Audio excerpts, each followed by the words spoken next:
रामायण के सबसे मुश्किल और उलझे हुए सवालों में से एक किष्किंधा की कहानी से जुड़ा हुआ है। तो चलिए आज इसी कहानी की परतों को खोलते हैं और समझते हैं कि आखिर वाली का वध क्यों हुआ था। और यही वो सवाल है जो आज भी गूंजता है कि मर्यादा पुरुषोत्तम श्री राम ने किष्किंधा के इतने शक्तिशाली राजा वाली को योद्धा धर्म के खिलाफ जाकर छिपकर क्यों मारा। आखिर ऐसी क्या नौबत आ गई थी। तो इस पूरे रहस्य को समझने के लिए हमें कहानी की शुरुआत में चलना होगा। तो सबसे पहले ये जानना बहुत जरूरी है कि वाली आखिर थे कौन, क्योंकि वो कोई मामूली वानर राजा नहीं थे। कहा जाता है कि देवराज इंद्र के पुत्र वाली में 1000 हाथियों जितनी ताकत थी। सोचिए, 1000 हाथी। पर बात सिर्फ ताकत की नहीं थी। उनके पास एक ऐसा दिव्य वरदान था जो उन्हें लगभग अजेय बना देता था। कोई भी दुश्मन उनके सामने आकर लड़ता तो वाली उसकी आधी ताकत खींच लेते थे।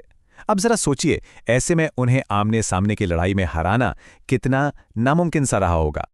और उनकी एक गजब की शक्ति ना सिर्फ लड़ाई के मैदान तक ही सीमित नहीं थी। वो हर दिन हर रोज इतनी तेजी से यात्रा करते थे कि पश्चिम से पूरब और दक्षिण से उत्तर के सागर तक पहुंचकर चारों महासागरों के संगम पर सूर्यदेव को अर्घ्य देते थे। मतलब आप उनकी स्पीड और अनुशासन का अंदाजा लगाइए। लेकिन कहते हैं ना, कितनी भी शक्ति हो, भाग्य का लिखा कौन टाल सकता है। इतनी अपार शक्ति के बावजूद वाली का पतन बस 2 घटनाओं ने तय कर दिया। एक था एक श्राप और दूसरी थी एक बहुत बहुत बड़ी गलतफहमी। तो हुआ ये कि दुंदुभी नाम का एक राक्षस था। वाली ने उसे युद्ध में तो हरा दिया, पर फिर जोश में उसके शव को इतनी जोर से फेंका कि वो सीधा कई मील दूर ऋष्यमूक पर्वत पर जा गिरा। और गिरा भी कहाँ, ऋषि मतंग के यज्ञ स्थल पर। बस इस अपवित्रता से ऋषि इतने क्रोधित हुए कि उन्होंने श्राप दे दिया कि अगर वाली ने कभी भी इस पर्वत पर कदम रखा तो उसी पल उसकी मौत हो जाएगी। वाली ने अनजाने में ही अपने लिए एक ऐसी लक्ष्मण रेखा खींच ली थी जो जानलेवा थी। और दूसरी घटना वो जुड़ी थी उनके अपने भाई सुग्रीव से। मायावी नाम के एक राक्षस का पीछा करते करते वाली और सुग्रीव एक बहुत गहरी गुफा तक पहुंचे। वाली तो अंदर चले गए और सुग्रीव को कहा कि वो दरवाजे पर पहरा दें। अब दिन बीते, हफ्ते बीते, फिर महीने, और देखते ही देखते पूरा 1 साल गुजर गया। सुग्रीव बेचारे बाहर इंतजार करते रहे। अंदर से बस लड़ाई की बहुत हल्की हल्की सी आवाजें आती थी। और फिर एक दिन उस गुफा से खून की एक झागदार धारा बाहर निकली। बस यहीं पर वो भयानक गलतफहमी हुई जिसने सब कुछ बदल कर रख दिया। सुग्रीव ने सोचा कि उनके भाई वाली मारे गए।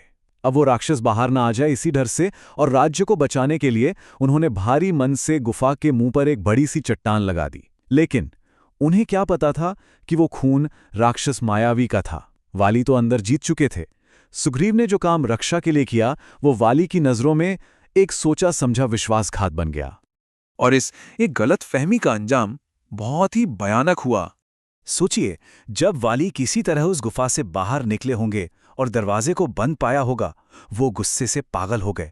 उनके दिमाग में बस एक ही बात आई कि सुग्रीव ने राजगद्दी के लालच में उन्हें मारने की साजिश रची है। वो वापस किष्किंधा पहुंचे और गुस्से में इतने अंधे हो चुके थे कि सुग्रीव की एक भी सफाई सुनने को तैयार नहीं थे।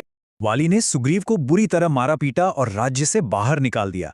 लेकिन इसके बाद उन्होंने एक ऐसा पाप किया, एक ऐसा अधर्म किया जिसने इस भाई भाई के झगड़े को धर्म और अधर्म की लड़ाई बना दिया। उन्होंने जबरदस्ती सुग्रीव की पत्नी रूमा को छीन लिया। ये एक ऐसा पाप था जिसके बाद दैवीय हस्तक्षेप होना लगभग तय हो गया था। और बस यहीं से कहानी में एक नया मोड़ आता है। ये वो समय था जब सुग्रीव की किस्मत पलटने वाली थी, क्योंकि उनके जीवन में प्रवेश हुआ श्री राम का। तो ऋष्यमूक पर्वत पर, याद है ना, वही जगह जहां वाली श्राप की वजह से नहीं आ सकते थे, वहीं छिपे हुए सुग्रीव की मुलाकात राम और लक्ष्मण से हुई।